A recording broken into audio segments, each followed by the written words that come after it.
What is going on, everybody? Dillon and Ben here, co-founders of PeakBot, back for another episode of Man and Machine, episode 155. Yeah, we've been doing this for a while. Let's get some music going here. Let me pull that up. Sorry, what was that? There you go. I was going to say, Dillon, how was your weekend?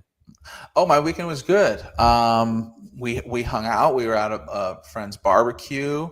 Which was fantastic. A lot of really good food. Had a lot more cookies than I had imagined having yesterday. You're not gonna believe this. I came home and made Toll House cookies. No, you didn't. Yeah, I did. No, I did. I only had 1.5, and by 1.5 I mean 3. But it was a real sick weekend as for the amount of things that I ate. But it was a great weekend. How was yours? Yeah, I mean, obviously same barbecue. Day before that, my wife and I decided to get a puppy. So I wasn't gonna out you until you wanted to.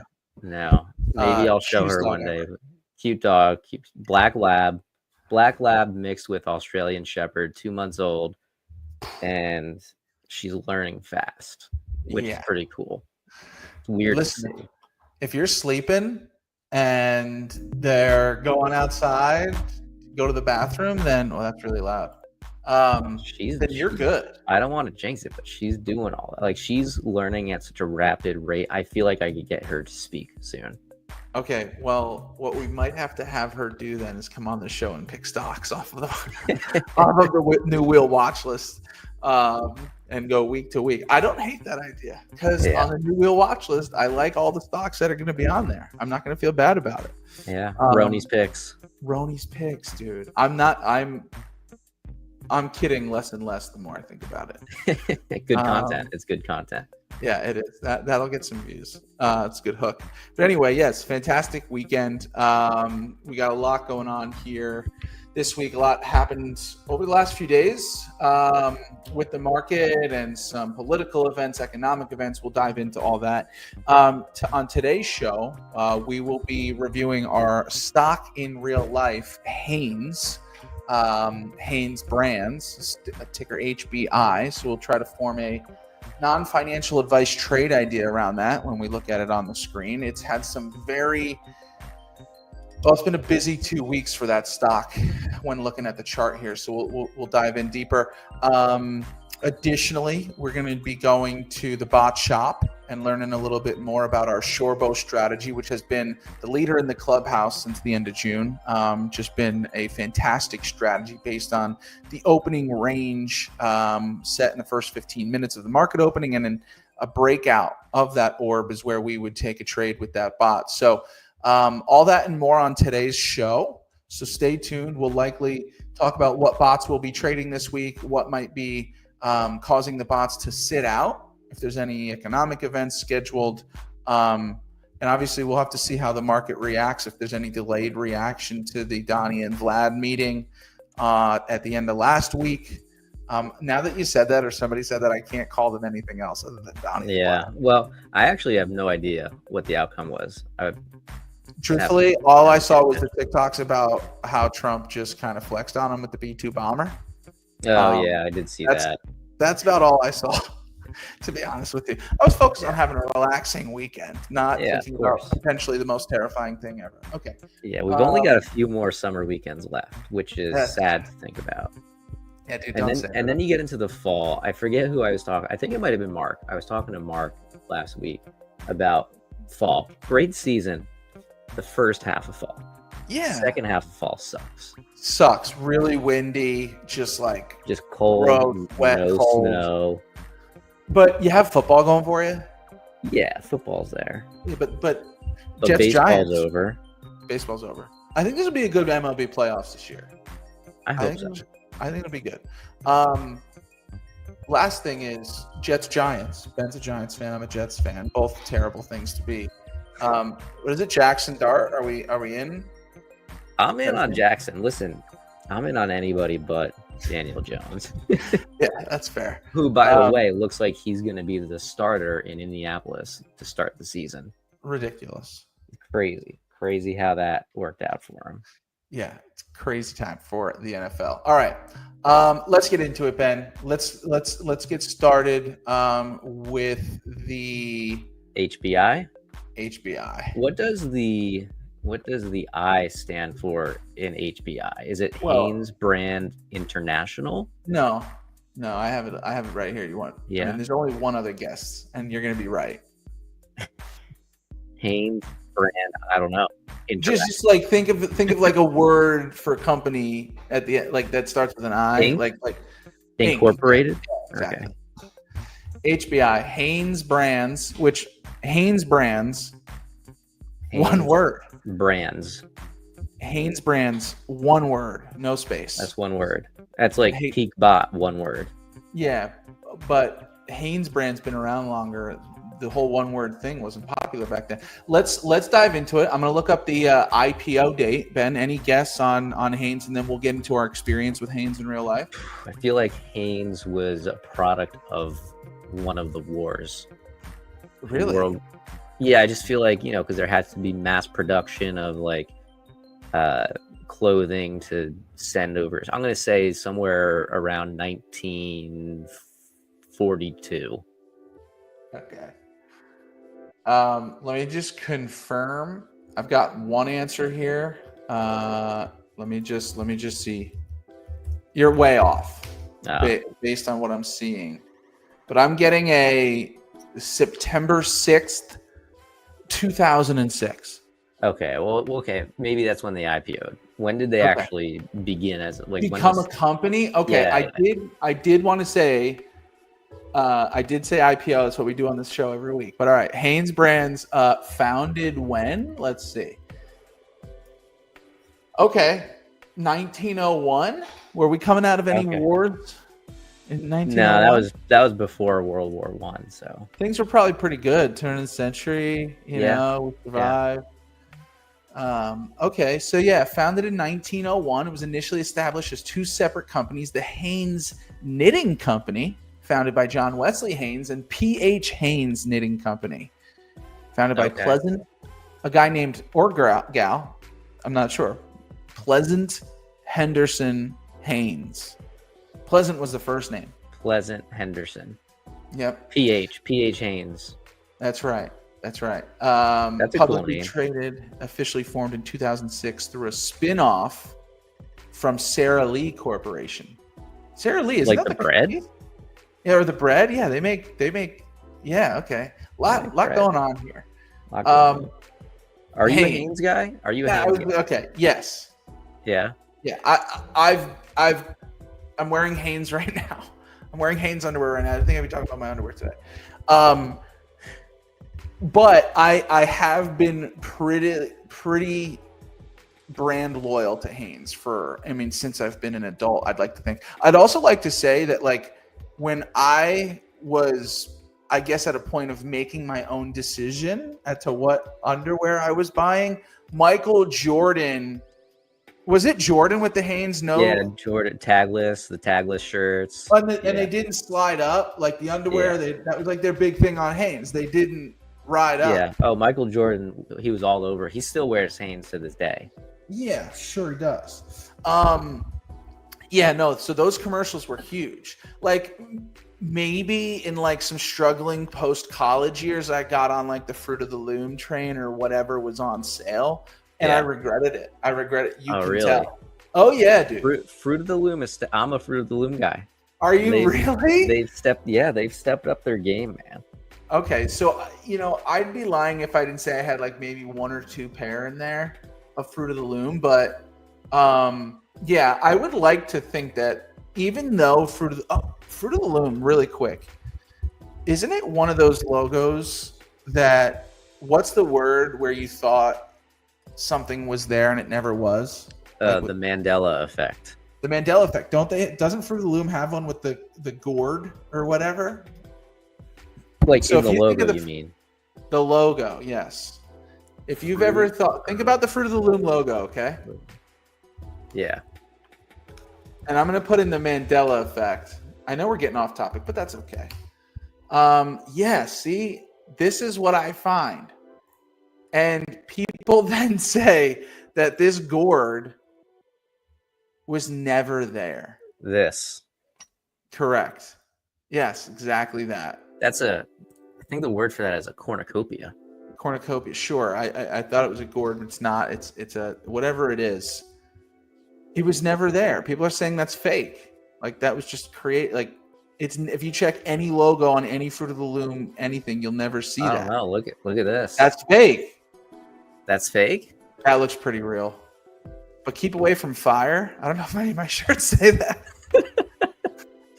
But anyway, so I had to bring it up. We're getting off of Hanes, but that's my fault. Let me say this. I think Hanes has a pretty good corner of the market, at least in the men's undergarment section.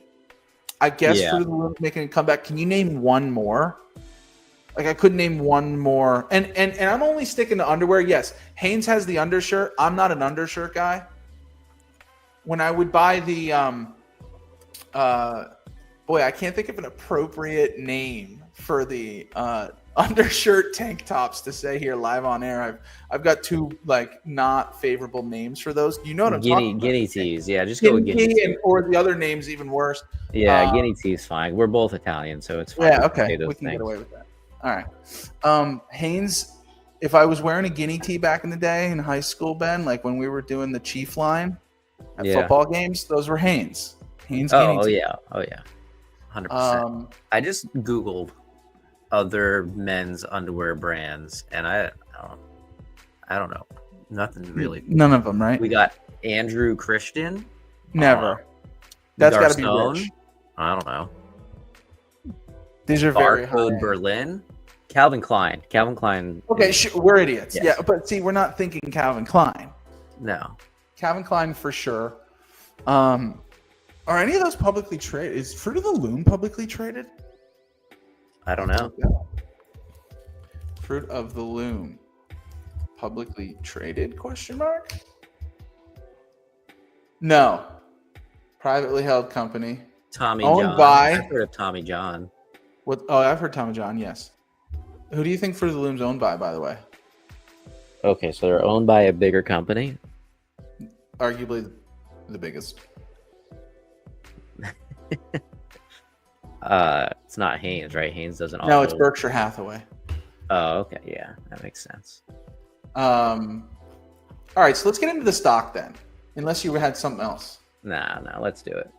All right. So, what? By the way, what are these EMA lines? What do you got on here? What are these extra lines? Oh yeah, these are the 9 EMA and 21 EMA that we're doing for a strategy that we're building here. I'll turn those off. Oh, geez, sorry. Some action as of late, as we can see, but look, I guess we're zoomed out here. What do we got on screen? So, look at that, man. Yikes! Oh Hanes man, has not been doing well, man. Maybe other people are switching over to Fruit of the Loom like me. Yeah, I guess so, man. So Hanes. It seems like they've had a steady decline since, call it 2015. Yeah, March 2015. Yeah. Maybe. Wow. And a little bit of, so then we head into COVID, big crash, resurgence with COVID, a little bit of life. Yeah, but you know what? The COVID crash here doesn't even look like out of character for this stock. No, it just, there was a couple. 2018, we had that dip back in December. This followed the dip. Yeah, I mean, it's a rough life for Hanes investors. Who knew? Yeah, there was a little bit of excitement. Maybe in 2024, stock went from 379 all the way up to 860 at its latest peak. All right, so from December of 23 to December of 24, stock more than doubled. Okay, that's fun. That was fun. Yeah, this was a fun run right here. I mean, it looks like it looks like we bottomed out at around $4. Dip a little bit below $4 every now and then, but bottomed out. Recently hit it just a couple days ago. It seems like, and then shot right back up. I mean, that's fun. Yeah, these are some great earnings. I'm actually going to look at the earnings. Oh yeah, so it looks like on August 7th, their actual, and I'm just doing they beat earnings by about 35%. Yeah, look at expected estimated earnings. Yeah, that's great. Okay, so good for them. We're on the comeback. Yeah. You want to know what the problem is? This is gross. And then let's talk about why this came on our radar. One of our partners, Squeeze Finder. I'm sure this is on their radar, and maybe even some traders took advantage of these late spikes here.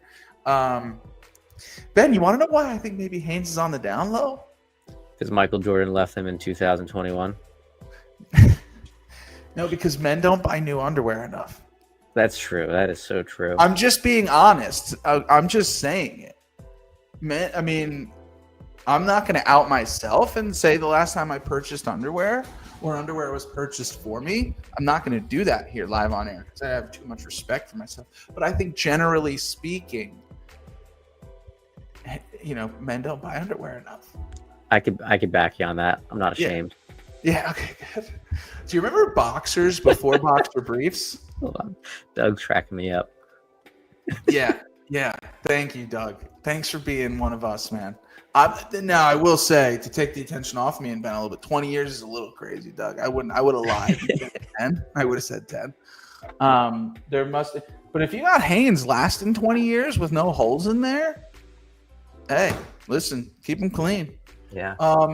So what do we think's going on? So we got a big earnings, and these are daily bars we're looking at, yeah? So we've had, when did this all start? It looks like on the 7th. So 2 Thursdays ago, not last Thursday, but the Thursday prior, had a huge jump.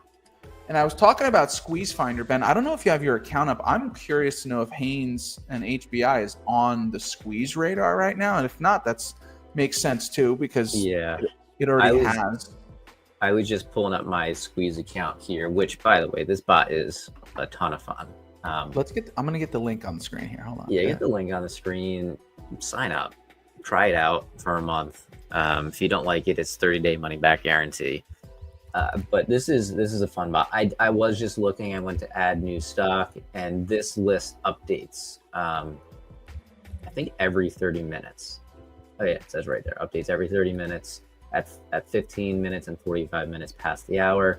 HBI is not currently on here. However, it will likely find its way onto this list just due to the criteria that the list updates with. Those couple of gaps that we just saw. I mean, those are going to light this stock up like a Christmas tree for this indicator. Yeah. I'm actually, while I'm here, I'm just going to add these stocks for myself. I'm going $400 per ticker, budgeting on Squeeze. Squeeze has been going pretty well for me. I'm just kind of casually doing it, kind of putting $400 in. You could go up to $2,000 per ticker. But I'm throwing a couple $100 on per ticker. Are you selecting the top 100? What are you doing? Yeah, I'm selecting the top 100 usually. And then I'll just scroll through and I'll make sure that I don't make sure I like every ticker. I should. That's what everybody should do. But I'm really looking to make sure that I don't dislike any ticker. Yeah. Right. So I'll do it after the show, but I'll casually just go through and look at that. But yeah, Squeeze has been good. I don't even know what my quarterly looks like. All right. Pretty good. Pretty good quarterly P&L. I mean, look, it's meant, at least the way we've handled it, small part of the portfolio, right? This is more so appropriate for the name of the show, more of a man and machine strategy than others. Not to say it can't be fully automated, but if you get into a position on a stock and it doesn't squeeze, oftentimes for about a week. Ben, did we make the update where the bot will exit the position after 7 days? Yes. And okay, I think our quarterly is off because it was showing dates from May, but we'll get that fixed later. Okay. So all that to say is if you enter a position, if the bot enters you in because all the criteria is met and your trade is triggered, if the stock for some reason or any reason does not jump, does not squeeze, and there's not a huge pop, then you'll stay in the position for up to 7 days. And Ben, correct me if I'm wrong, oftentimes you can be sitting on a 5% gain, a 12% gain. When you think about the dollars and the cents of things, maybe not all that exciting on some of them. But when we think about an ROI, from a percentage standpoint, these are unbelievable trades that are kind of just sitting there and didn't pop. Let's grab the quick gain. So you can go into your Tradier account or whatever brokerage account and exit manually if you don't pop. Otherwise, after 7 days, it'll just close the position where it is. Yep. Ben, No, go ahead. Sorry. I was gonna say it's definitely a fun bot. Absolutely. Bot. Now, good. I think Haynes will pop up on the list. We've got a gap to fill here as well. Pre-market, we're kind of sitting where we closed. I mean, we've got this gap. Call it to 725. Just call it 725 to fill. So we could potential move here from 644, call it 650 to 725, a nice 75 point gain on a $6 stock, $7 stock. That's a nice 10% bump. You can see it. All right, so maybe and some the thing about squeezes, you're throwing a lot of darts out there. They're not all going to hit, but when you do hit one, like I've caught a couple 50% plus gainers. I think I caught one 100% plus gainer. Those are real fun. Coles. The ones that come to mind, Coles was awesome. I was at the ASTS stock. Open Door last week did well. Open Door was like a 30% gain. It's just so different from the type of trading that a lot of PeakBots traders are used to doing, right? Selling options versus trying to short squeeze the stock on the equity side. And it's a great complement to the portfolio. So Ben, I guess what we're saying is for a trade idea here is maybe a gap to fill up to about 7.25. And maybe it will arrive on the short squeeze on the squeeze bot watch list. And that's the trade idea. Let it do it automated. Okay, cool. Well, that's the stock in real life. We spend more time on that than we would usually, huh? I think so. We got a little distracted, but that's all good. Why don't we do this? Are we heading right into the bot shop? Is there am I missing something? We're not doing trader trivia. That's Fridays. Yeah, that's Friday. We could head into the bot shop. Before you do it, let's talk about Shorbo and the results it's been having as of late. And then we can learn a little bit more about it because people want to know both. They want to know everything.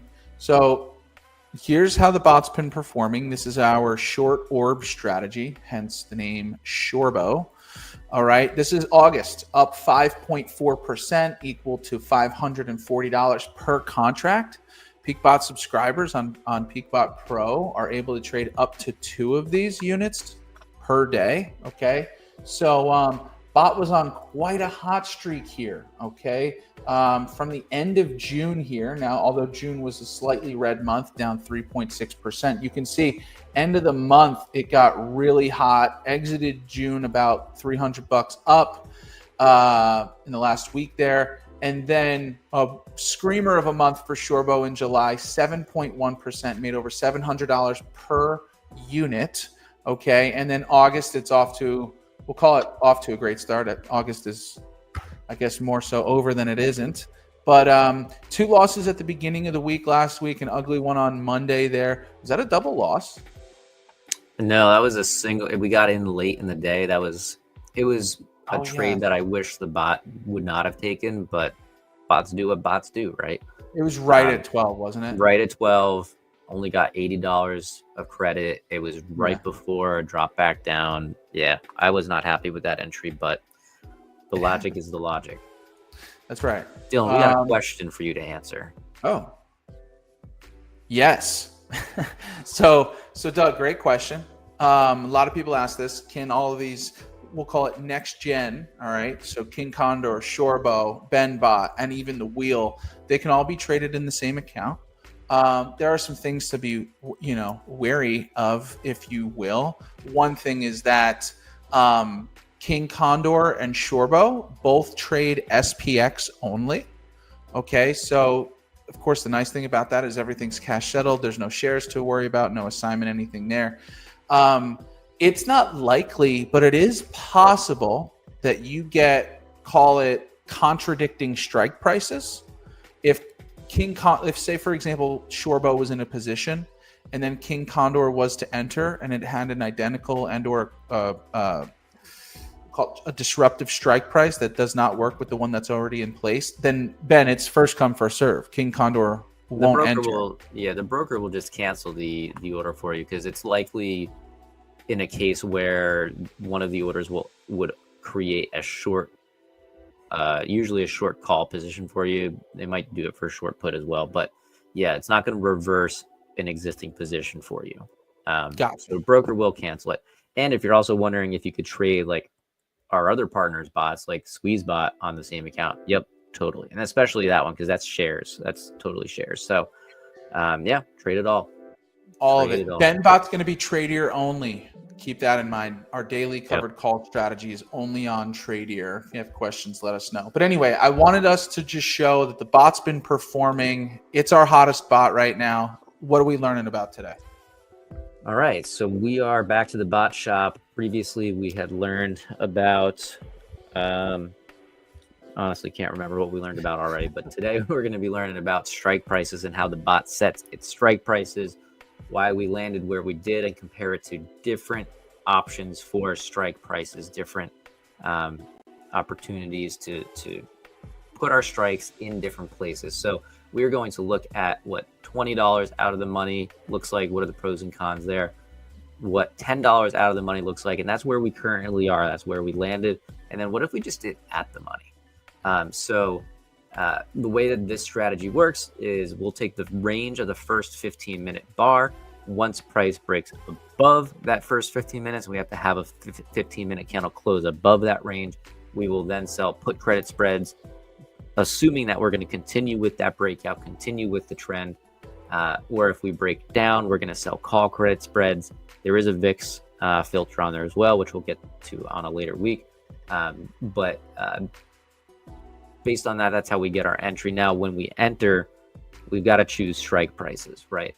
And again, we landed on $10 out of the money. We'll look at the comparison between all of these. But what are the pros and cons that we considered for these different levels?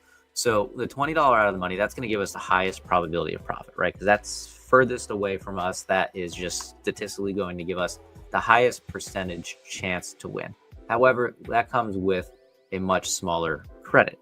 We'll look at how much smaller in just a minute, but it does impact results to a point where we felt it was material enough to say, hey, we'll lose a little bit more, so that way we can collect more credit.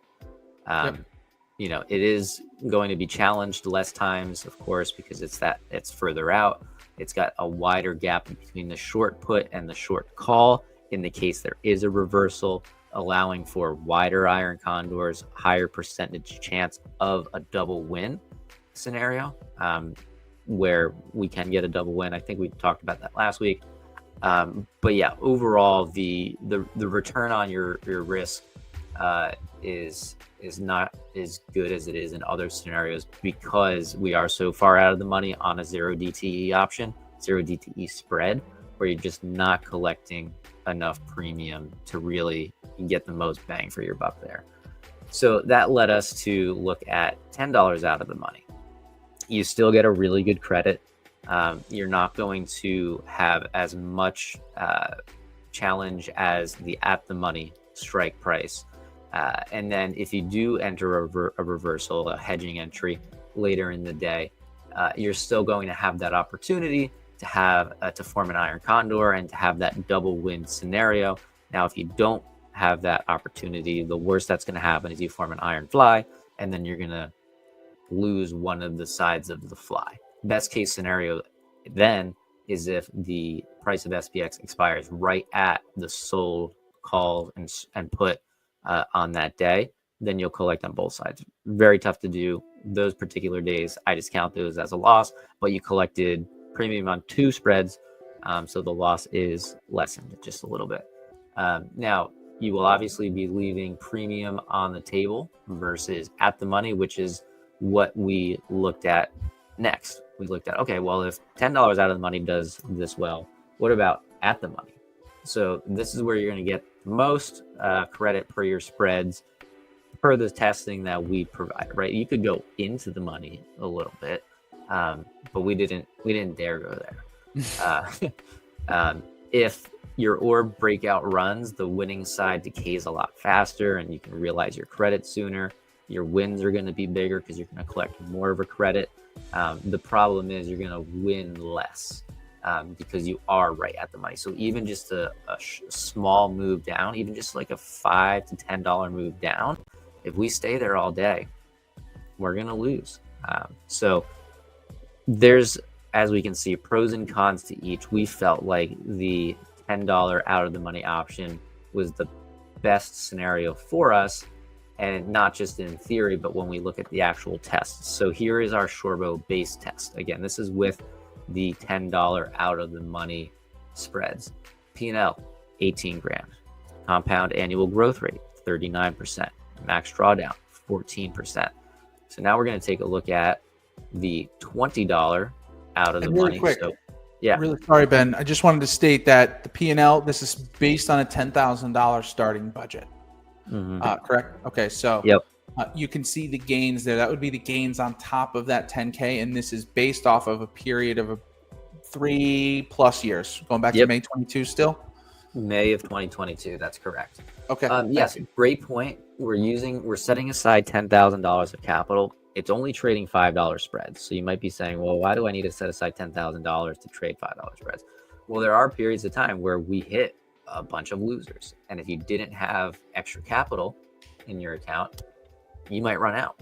Yes. So we want to keep those drawdowns from a percentage basis to your total capital allocated pretty low. And then, I mean, hey, we're not going to complain about earning 40% on our base annually.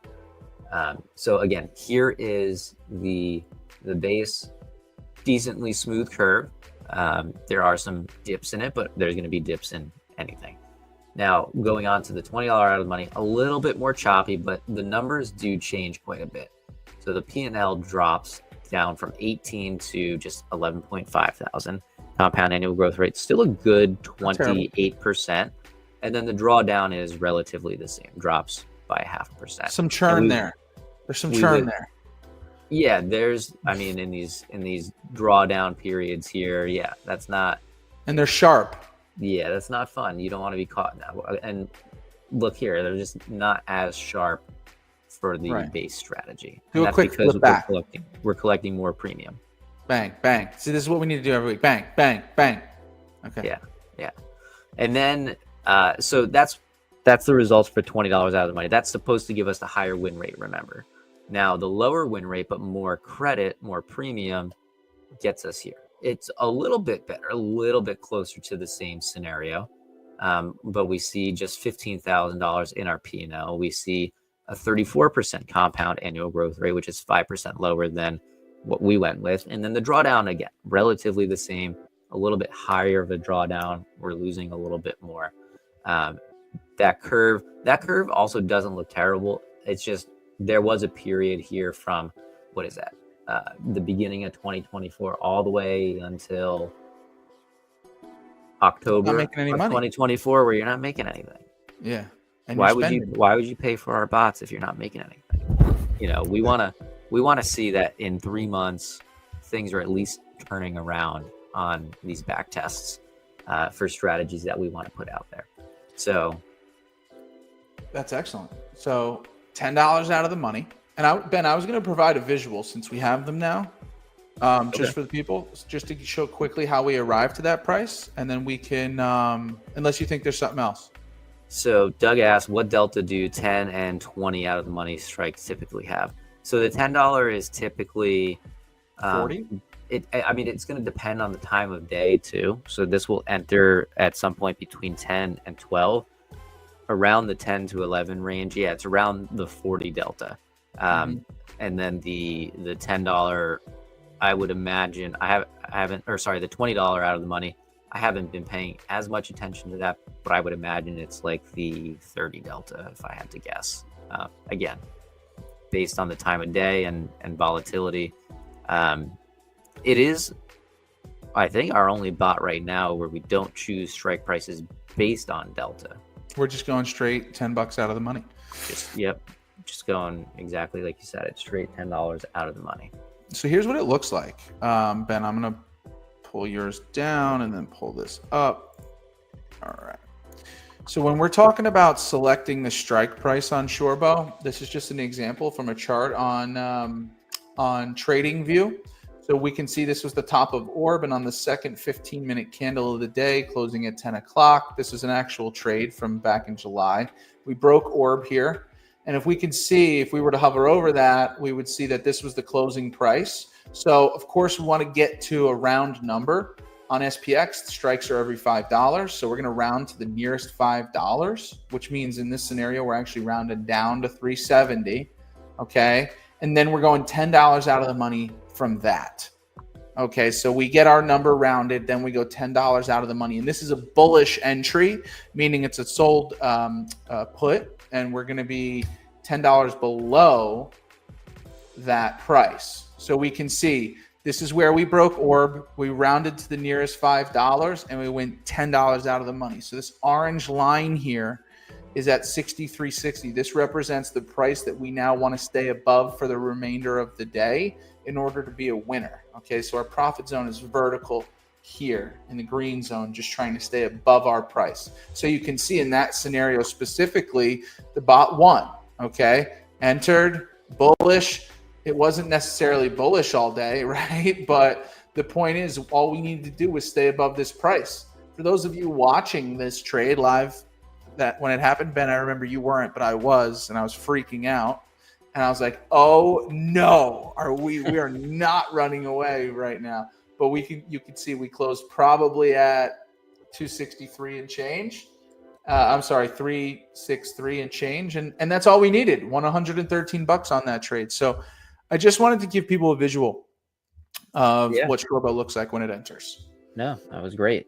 That was great. So those are the strike prices. That's how we get to our strike prices for Shorbo. It's a set dollar amount. I'm going to say we don't do deltas because sometimes the deltas got us too close to the money. Like, seriously, it was like $5 out of the money. And that was too close to that at the money scenario that we didn't want to have. No, didn't want it. And of course, it'll do the same thing on the call side visually, right? If we were to break down, we're going to sell the call $10 above where we're at. Okay. Yeah. So next week we'll be talking about the spreads, the $5 spread. We'll compare a $10 spread and we'll compare maybe a 15 or a 20. We'll see what looks good. So we'll take a look at, IV will widen or narrow the deltas. Yeah, there's just certain scenarios that we saw that at least I personally didn't like from using deltas. I feel more comfortable with the $10. And it's also on a break of orb. So it's a momentum based strategy. You got to assume that there's some momentum going into the break of orb. We've just been doing this for long enough and have seen too many orb strategies that have been winning to not hop on the orb train. Yeah, and if it ain't broke, don't fix it. Right now, it's performing well. So we'll always keep an eye on it though. As market conditions change, things change. But anyway, that's Shorbo. So Ben, we're nearing the end here, I believe. Let's tell the good people about maybe what to look out for this week. What's on the economic calendar this week? Yeah, let's pull it up. You could always check this at any time. You could just go to TradingView and look at the economic calendar on TradingView. I'll pull up Financial Juice in just a second. But we've got nothing much going on today. Nothing much going on tomorrow. We've got a bunch of stuff going on Wednesday. Oh, no way. Oh, okay. So this is FOMC minutes on Wednesday. I was going to say, we just had FOMC like a couple weeks ago. And then we start the Jackson Hole Symposium, which is several days. And we've got Powell speaking. So the end of this week gets a little bit murky in terms of economic events, what we want to trade through, what we don't want to trade through. The Jackson Hole Symposium doesn't typically move things, I don't think, too much. I'm going to go back and see what happened last year. But Powell speaking is a red flag for us. We don't want to mess with that. We've got FOMC minutes, which I think we might trade through that. There hasn't been a lot of action on FOMC minute days lately. The 20-year bond auction will make Max's bot turned off. So it'll be off for that. But other than that, we've got a pretty solid beginning of the week here, in my opinion. Yep. Some opportunity. And then we double check these things on Financial Juice. This is a new website that I really like using because it also shows some political events on here. Let me figure this out. There we go. I do like to check this just to make sure everything matches up. Oh, and they do show like big company earnings, like we didn't see on TradingView. I mean, if you looked at the earnings calendar, you would see it, but Alibaba, Walmart. You're saving me right now, Ben. Yeah, Walmart, right? I got Walmart wheeling in another account. I'm taking it off. Yep.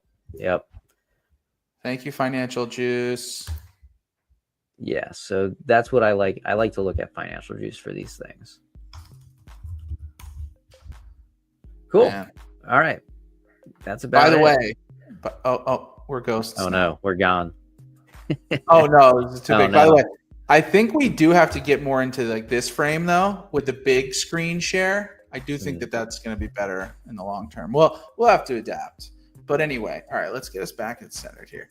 I just want everybody to know that since I'm checking my account to make sure that I do not own the shares of Walmart and that I'm turning it off to trade through earnings, just know that Walmart's going to have great earnings. Just know that it's not like I'm hurting myself too much outside of the premium I would collect, right? But yeah, not worth it to trade through earnings. Not that strategy, at least. Nope. All right. So there you have it. Early week, some opportunities. Back half of the week, some things that could rock the market. We'll have to just wait and see. You ever been to Jackson Hole? No, but I want to. I want to go one day. It's not. I was underwhelmed. Maybe I didn't do the right things. Maybe I wasn't there long enough. But it's just like kind of a slow. I mean, a lot of great bars if you're into like the country dive bar scene, like type of thing. But anyway, all right. We will be back Friday at noon Eastern, not 11:55. Noon Eastern Friday for the automation station. Thank you so much for tuning in here today. If you need anything, find us at PeakBot.com. Use the chat feature and get started on PeakBot Pro. Access to all of our bots. Thanks so much. We'll see you at the peak.